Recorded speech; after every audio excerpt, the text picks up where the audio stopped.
If you want to be a great communicator, you must constantly monitor your audience. That's why I always advise clients, don't just stand behind a lectern, don't stand up on the podium in one spot, because you can't really see what your audience is up to.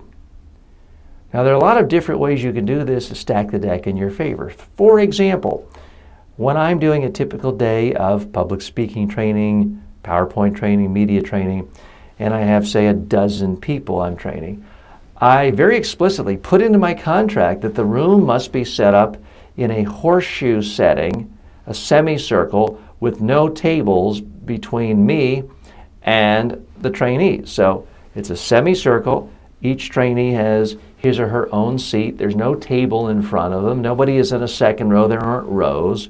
This way I have an unobstructed view of everyone in the room. They can see me. I can see them. They can't hide a cell phone under a table and check email while I'm talking because there is no table.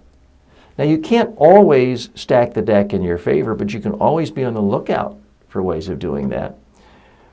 There are times when I speak to much larger audiences, and there are rows. I simply walk around the room, all four corners. I may even start at the very back of an auditorium because I want to be able to look people in the eye. I want to be able to see if I've lost them. I want to be able to see if they're on their cell phones. Now, I'm not going to be rude, but I may ask a rhetorical question and look right at the person. I may come up to them and stand next to them for 10 seconds. Most people will feel uncomfortable reading their cell phone in front of a speaker if the person's right there. Most audience members are used to the speaker ignoring them, standing in one spot behind a lectern, staring at notes, or looking at the whole audience the whole time. Big problem. You need to monitor your audience. Because here's what I have noticed in the past. One person's on the cell phone, the person next to them sees that, well, Jane's on her cell phone, why can't I? Jim gets on his cell phone.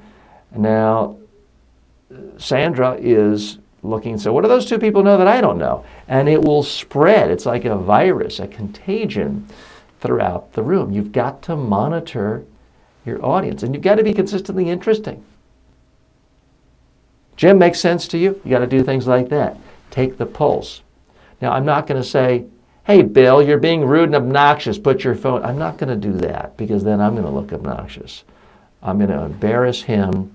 He'll hate me. So I'm not ever going to intentionally embarrass. This is not puritanical times. I can't come around and put a feather or knock someone on the head if they are dozing off or talking to someone or using their cell phone. But I can do everything possible to monitor the audience, try to engage them, walk closer to them, ask them questions, reference them in what I'm saying so that they stay focused.